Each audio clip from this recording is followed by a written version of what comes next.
ನಿರೀಕ್ಷಕರೇ ನಮಸ್ಕಾರ. ಬೀರ್ಬಲ್ನ ವಿಶೇಷ ಕಾರ್ಯಕ್ರಮಕ್ಕೆ ಆತ್ಮೀಯವಾದ ಸ್ವಾಗತ. ಆಗಸ್ಟ್ 13, 1972 ಭಾರತದ ವೈರಿ ರಾಷ್ಟ್ರ ಪಾಕಿಸ್ತಾನದ ರಾವಲ್ಪಿಂಡಿಯಲ್ಲಿ ಕಟ್ಟುನಿಟ್ಟಿನ ಭದ್ರತೆಯಲ್ಲಿರುವಂತಹ ಯುದ್ಧ ಕೈದಿಗಳ ಶಿಬಿರ ಅದು. ಯುದ್ಧದಲ್ಲಿ ಸಿಕ್ಕಂತಹ ಎದುರಾಣಿಗಳನ್ನ ಬಂಧಿಸಿ ಇಡುವಂತಹ ಜಾಗ. ಆ ರಾತ್ರಿ ಅವತ್ತು ಆ ಜಾಗದಲ್ಲಿ ಒಂದು ಇತಿಹಾಸವೇ ಸೃಷ್ಟಿಯಾಗಿಬಿಟ್ಟಿತ್ತು. ಇದಕ್ಕೂ 1 ವರ್ಷದ ಹಿಂದೆ ಅಂದರೆ 1971 ಇದೇ ಯುದ್ಧ ಕೈದಿಗಳ ಶಿಬಿರದಲ್ಲಿ ಭಾರತ ಪಾಕಿಸ್ತಾನದ ಯುದ್ಧದ ನಂತರ ಭಾರತೀಯ ವಾಯುಸೇನೆಯ 12 ಪೈಲಟ್ಗಳನ್ನು ಪಾಕಿಸ್ತಾನ ಬಂಧಿಸಿಟ್ಟಿತ್ತು. ಸಿಕ್ಕಾಪಟ್ಟೆ ಭದ್ರತೆಯಲ್ಲಿದ್ದ ಶಿಬಿರ ಅದು. ಅಲ್ಲಿಂದ ತಪ್ಪಿಸ್ಕೊಂಡು ಜೀವಂತವಾಗಿ ಹೊರಗೆ ಬರ್ತಾರೆ ಅನ್ನೋದನ್ನ ಯಾರಿಂದಲೂ ಕೂಡ ಊಹೆ ಮಾಡೋದಕ್ಕೆ ಸಾಧ್ಯವೇ ಇರಲಿಲ್ಲ. ಇಡೀ ಶಿಬಿರದ ಸುತ್ತ ಜಿರಾಫೆಯಂತೆ ಎತ್ತರದ ಗೋಡೆಗಳು. ಹಂಗೂ ಹಿಂಗೂ ಹತ್ತೋಕೆ ಪ್ರಯತ್ನ ಪಟ್ರೆ ಮೇಲೆ ಮುಳ್ಳಿನ ತಂತಿಗಳು. ಜೊತೆಗೆ ಹೆಜ್ಜೆ ಹೆಜ್ಜೆಗೂ ಶಸ್ತ್ರ ಸಜ್ಜಿತವಾಗಿ ನಿಂತಿದ್ದಂತಹ ಪಾಕ್ ಸೈನಿಕರು. ಇದನ್ನೆಲ್ಲ ತಪ್ಪಿಸ್ಕೊಂಡು ಬರ್ಬೇಕಂದ್ರೆ ಆತ ಸೂಪರ್ ಮ್ಯಾನೋ ಅಥವಾ ಶಕ್ತಿಮಾನೋ ಆಗಿರಬೇಕಿತ್ತು. ಆದರೆ ಅದೇ ಅಸಾಧ್ಯವಾದ ಜಾಗದಲ್ಲಿದ್ದ 3 ಭಾರತೀಯ ಪೈಲಟ್ಗಳಿಗೆ ಆ ಗೋಡೆಗಳು ಅಥವಾ ಗನ್ಗಳು ಒಂಚೂರು ಭಯ ಹುಟ್ಟಿಸಿರಲಿಲ್ಲ.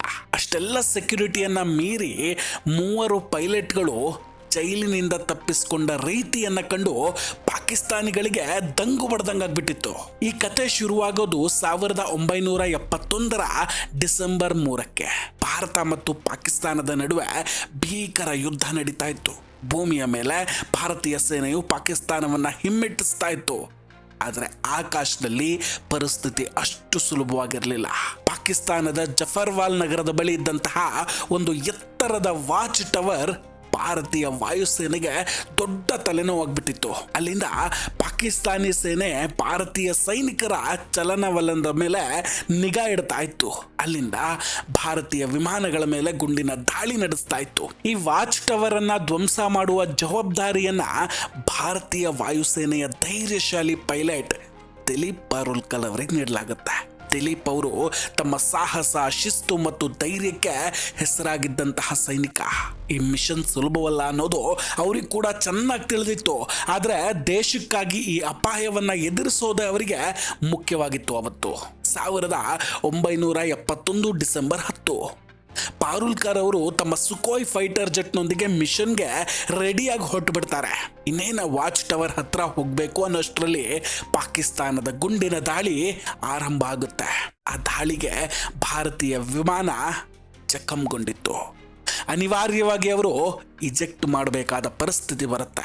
ದಿಲೀಪ್ ಪಾರುಲ್ಕರ್ ಅವರು ಕೊನೆಗೆ ಶತ್ರುಗಳ ನೆಲದ ಮೇಲೆಯೇ ಇಳಿಬೇಕಾದಂತಹ ಸನ್ನಿವೇಶ ಬಂದಿತ್ತು. ದಿಲೀಪ್ ಪಾರುಲ್ಕರ್ ಪಾಕಿಸ್ತಾನದ ನೆಲದಲ್ಲಿ ಇಳಿತಾ ಇದ್ದಂಗೆ ಅಲ್ಲಿನ ಜನ ಅವರನ್ನ ಹಿಡಿದುಕೊಂಡು ಹೊಡೆಯೋದಕ್ಕೆ ಶುರು ಮಾಡ್ತಾರೆ. ಕೊನೆಗೆ ಪಾಕಿಸ್ತಾನಿ ಸೈನಿಕರು ಅಲ್ಲಿಗೆ ಬಂದು ಆ ಗುಂಪನ್ನ ಚದುರಿಸಿ ಹೇಳ್ತಾರೆ, ಇವನನ್ನ ಬಿಟ್ಬಿಡಿ, ಇವನು ನಮಗೆ ಜೀವಂತವಾಗಿ ಹೆಚ್ಚು ಉಪಯೋಗಕ್ಕೆ ಬರ್ತಾನೆ ಅಂತ. ಆತನನ್ನ ನಂತರ ವಶಕ್ಕೆ ಪಡೆದುಕೊಳ್ತಾರೆ.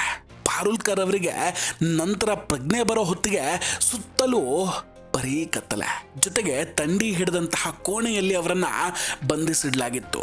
ಪಾಕಿಸ್ತಾನಿ ಅಧಿಕಾರಿಗಳು ನಂತರ ದಿಲೀಪ್ ಪಾರುಲ್ಕರ್ ಅವರಿಂದ ಅಧಂಪುರ್ ಏರ್ಬೇಸ್ನ ನಕ್ಷೆಯನ್ನ ಕೇಳೋಕೆ ಶುರು ಮಾಡ್ತಾರೆ. ಇವರು ನಕ್ಷೆ ಕೊಡೋವರೆಗೂ ನನ್ನನ್ನು ಬಿಡೋದಿಲ್ಲ ಅನ್ನೋದು ದಿಲೀಪ್ ಪಾರುಲ್ಕರ್ ಅವ್ರಿಗೆ ಚೆನ್ನಾಗಿ ಅರ್ಥ ಆಗುತ್ತೆ. ಬೀಸೋ ದೊಣ್ಣೆಯಿಂದ ತಪ್ಪಿಸ್ಕೊಂಡ್ರೆ 100 ವರ್ಷ ಆಯಸ್ಸು ಅನ್ನೋದನ್ನ ಅರಿತಿದ್ದಂತಹ ಅವರು ಕೊನೆಗೆ ಮುಂಬೈನ ವಿಮಾನ ನಿಲ್ದಾಣದ ನಕ್ಷೆಯನ್ನು ಬಿಡಿಸ್ಕೊಟ್ಟು ಅಧಿಕಾರಿಗಳನ್ನ ಯಾಮಾರಿಸ್ಬಿಟ್ಟಿದ್ರು. ಆದರೆ ಪಾಕ್ ಅಧಿಕಾರಿಗಳಿಗೆ ಇದು ಗೊತ್ತಾಗ್ಬಿಡುತ್ತೆ. ಕೋಪಗೊಂಡ ಅವರು ಇಡೀ ರಾತ್ರಿ ದಿಲೀಪ್ ಅವರನ್ನ ನಿಂತ್ಕೊಳ್ಳೋ ಹಾಗೆ ಶಿಕ್ಷೆ ಕೊಡ್ತಾರೆ. ಆದರೆ ಅವರಲ್ಲೇ ಒಬ್ಬ ಗಾರ್ಡ್ ದಿಲೀಪ್ ಪಾರುಲ್ಕರ್ ಅವರನ್ನ ನೋಡಲಾರದೆ ಅವರಿಗೆ ಕುಳಿತುಕೊಳ್ಳೋದಕ್ಕೆ ಸಹಾಯ ಮಾಡಿದ್ನಂತೆ. ನಂತರ ಅವರನ್ನ ಉಳಿದ 12 ಭಾರತೀಯ ಪೈಲಟ್ಗಳಿದ್ದಂತಹ ರಾವಲ್ಪಿಂಡಿ ಶಿಬಿರಕ್ಕೆ ಸ್ಥಳಾಂತರ ಮಾಡಲಾಯಿತು. ಈ ಶಿಬಿರದ ಇನ್ಚಾರ್ಜ್ ಆಗಿದ್ದಂತಹ ಉಸ್ಮಾನ್ ಹಮೀದ್ ಭಾರತೀಯ ಪೈಲಟ್ಗಳೊಂದಿಗೆ ತುಂಬಾ ಗೌರವದಿಂದ ವರ್ತಿಸ್ತಿದ್ದ ಅಂತ ಹೇಳ್ತಾರೆ. ಡಿಸೆಂಬರ್ 25, 1971 ಪಾಕಿಸ್ತಾನ ಭಾರತದ ಮುಂದೆ ಮಂಡಿ ಊರಿ ಕೂತ್ಕೊಂಡಿತ್ತು. ಈ ಸುದ್ದಿ ಅಲ್ಲಿಗೂ ತಲುಪುತ್ತೆ. ಅದನ್ನು ತಿಳಿದು ಬಂದಿಯಾಗಿದ್ದಂತಹ ಭಾರತದ ಪೈಲಟ್ಗಳು ತುಂಬಾ ಸಂತೋಷ ಪಟ್ಟಿದ್ರು. ಆದರೆ ದಿಲೀಪ್ ಪಾರುಲ್ಕರ್ ಅವರಿಗೆ ಕೈದಿಗಳ ಅದಲು ಬದಲು ಪ್ರಕ್ರಿಯೆ ವರ್ಷಗಟ್ಟಲೆ ತಡವಾಗಬಹುದು ಅನ್ನೋದು ತುಂಬಾ ಚೆನ್ನಾಗಿ ಗೊತ್ತಿತ್ತು. ಸೊ ಹೀಗಾಗಿ ಅವರಲ್ಲಿಂದ ತಪ್ಪಿಸ್ಕೊಳ್ಳೋಕೆ ನಿರ್ಧಾರ ಮಾಡ್ತಾರೆ. ಆರಂಭದಲ್ಲಿ ಸೈನಿಕರ ಗನ್ ಕಸಿದುಕೊಂಡು ಹೋಗುವ ಅಪಾಯಕಾರಿ ಪ್ಲಾನ್ ಅನ್ನು ಕೂಡ ಮಾಡಿದ್ರು. ಆದರೆ ಅದು ಸಕ್ಸಸ್ ಆಗಲಿಲ್ಲ, ಅಲ್ಲಿಗೆ ಕೈ ಬಿಡ್ತಾರೆ. ಕೊನೆಗೆ MS ಗ್ರೆವಾಲ್ ಮತ್ತು ಹರೀಶ್ ಸಿಂಜಿ ಅವರೊಂದಿಗೆ ಸೇರ್ಕೊಂಡು ಈ ಸುರಂಗ ಕೊರೆಯುವಂತಹ ಪ್ಲಾನ್ ಅನ್ನ ಮಾಡ್ತಾರೆ. ಸೆಲ್ ನಂಬರ್ 4ಕ್ಕೆ ಸ್ಥಳಾಂತರ ಆಗಬೇಕಾಗುತ್ತೆ. ಅಲ್ಲಿ ಅವರಿಗೆ ವಿದ್ಯಾಧರ್ ಶಂಕರ್ ಚಾಟಿ ಅವರು ಸಹಾಯ ಮಾಡಿದ್ರು. ಪ್ರತಿದಿನ ರಾತ್ರಿ 12 ಗಂಟೆಯಿಂದ 1 ಗಂಟೆವರೆಗೆ ಈ ಸುರಂಗ ಕೊರೆಯುವಂತಹ ಕೆಲಸವನ್ನ ಮಾಡ್ತಾರೆ. ಕತ್ರಿ ಮತ್ತು ಸ್ಕ್ರೂ ಡ್ರೈವರ್ ಅನ್ನ ಬಳಸಿ 18 ಇಂಚು ದಪ್ಪದ ಗೋಡೆಯನ್ನ ಕೊರೆಯೋಕೆ ಶುರು ಮಾಡಿದ್ರು. ಗೋಡೆಯಿಂದ ತೆಗೆದ ಮಣ್ಣನ್ನ ಹಾಸಿಗೆ ಕೆಳಗೆ ಅಡಗಿಸಿಡ್ತಾ ಇದ್ರು. ತಮ್ಮಲ್ಲಿದ್ದಂತಹ ಹಣದಿಂದ ಡ್ರೈ ಫ್ರೂಟ್ಸ್ ಮತ್ತು ಅಗತ್ಯ ವಸ್ತುಗಳನ್ನ ಸಂಗ್ರಹಿಸ್ತಾರೆ. ಹಾಗೂ ಕ್ಯಾಸೆಟ್ ಪ್ಲೇಯರ್ನ ಮ್ಯಾಗ್ನೆಟ್ ಮತ್ತು ಹೊಲಿಗೆ ಸೂಜಿಯನ್ನ ಬಳಸಿ ಒಂದು ದಿಕ್ಸೂಚಿಯನ್ನು ತಯಾರಿಸಿದ್ರು. ಪಾಕಿಸ್ತಾನಿ ಜನರಂತೆ ಕಾಣೋದಕ್ಕೆ ಪಠಾಣಿ ಸೂಟ್ ಅನ್ನು ಕೂಡ ಇವರು ಧರಿಸ್ಕೊಂಡಿರ್ತಾರೆ. ಆಗಸ್ಟ್ 13, 1972 ಜೋರಾದ ಮಳೆ ಸುರಿತಾ ಇತ್ತು. ಗೋಡೆಯ ಕೊನೆ ಪದರವನ್ನ ಭೇದಿಸಿ ದಿಲೀಪ್ ಪಾರುಲ್ಕರ್ ಹೊರಗೆ ಬಂದೇ ಬಿಟ್ಟಿದ್ರು. ಬಟ್ಟೆಗಳಿಂದ ಮಾಡಿದ ಹಗ್ಗದ ಮೂಲಕ ಗೋಡೆಯ ಮೇಲೆ ಹತ್ತಿ ಮುಳ್ಳು ತಂತಿಗಳನ್ನು ದಾಟಿ ಜೈಲಿನಿಂದ ಪಾರುಲ್ಕರ್ ಹೊರಗೆ ಬರ್ತಾರೆ. ಪಾಕಿಸ್ತಾನದ ಬಸ್ ಮೂಲಕವಾಗಿ ಪೇಶಾವರವನ್ನು ತಲುಪ್ತಾರೆ. ಅಲ್ಲಿ ಅವರು ತಮ್ಮನ್ನ ತಾವು ಕ್ರೈಸ್ತರು ಅಂತ ಗುರುತಿಸಿಕೊಂಡು ಲಂಡಿ ಕೋಟಲ್ಗೆ ಹೋಗ್ತಾರೆ. ಅಲ್ಲಿಂದ ಅವರಿಗೆ ಅಫ್ಘಾನಿಸ್ತಾನ ತಲುಪೋದಕ್ಕೆ ತೋರಖಂ ಬಾರ್ಡರ್ ದಾಟಬೇಕಿತ್ತು. ಆದರೆ ಇಲ್ಲೊಂದು ದುರಂತ ಆಗುತ್ತೆ. ದಿಲೀಪ್ ಪಾರುಲ್ಕರ್ ಅವರು ಬಳಸ್ತಾ ಇದ್ದಂತಹ ಅಟ್ಲಾಸ್ ತುಂಬಾ ಹಳೆಯದಾಗಿತ್ತು. ಲಂಡಿ ಖಾನ್ ಅನ್ನೋ ರೈಲ್ವೆ ಸ್ಟೇಷನ್ ಬಗ್ಗೆ ವಿಚಾರಿಸಿದಾಗ ಆ ರೈಲ್ವೆ ಸ್ಟೇಷನ್ 1932ರಲ್ಲೇ ಮುಚ್ಚಲ್ಪಟ್ಟಿತ್ತು ಅನ್ನೋ ವಿಷಯ ನಂತರ ಗೊತ್ತಾಗುತ್ತೆ. ಇತ್ತ ಅವರ ನಡವಳಿಕೆಯಿಂದ ಒಬ್ಬ ಕ್ಲರ್ಕ್ಗೆ ಅಲ್ಲಿ ಅನುಮಾನ ಮೂಡುತ್ತೆ. ಅವರನ್ನ ಕೂಡಲೇ ಅಲ್ಲಿನ ತಹಶೀಲ್ದಾರ್ ಬಳಿ ಕರೆದುಕೊಂಡು ಹೋಗ್ತಾರೆ. ಅಲ್ಲಿ ಪಾರುಲ್ಕರ್ ಅವರು ತಾವು ಪಾಕಿಸ್ತಾನಿ ಏರ್ಫೋರ್ಸ್ನ ಅಧಿಕಾರಿ ಅಂತ ಸುಳ್ಳು ಹೇಳ್ತಾರೆ. ಜೊತೆಗೆ ಉಸ್ಮಾನ್ ಹಮೀದ್ ಅವರಿಗೆ ಫೋನ್ ಮಾಡೋ ಕೂಡ ಹೇಳ್ಕೊಳ್ತಾರೆ. ಆದರೆ ಉಸ್ಮಾನ್ ಹಮೀದ್ಗೆ ಫೋನ್ನಲ್ಲಿ ಪಾರುಲ್ಕರ್ ಅವರ ಧ್ವನಿ ಗೊತ್ತಾಗ್ಬಿಟ್ಟಿತ್ತು. ದುರಾದೃಷ್ಟಕ್ಕೆ ದಿಲೀಪ್ ಪಾರುಲ್ಕರ್ ಮತ್ತೆ ಸಿಕ್ಕಾಕೊಳ್ತಾರೆ.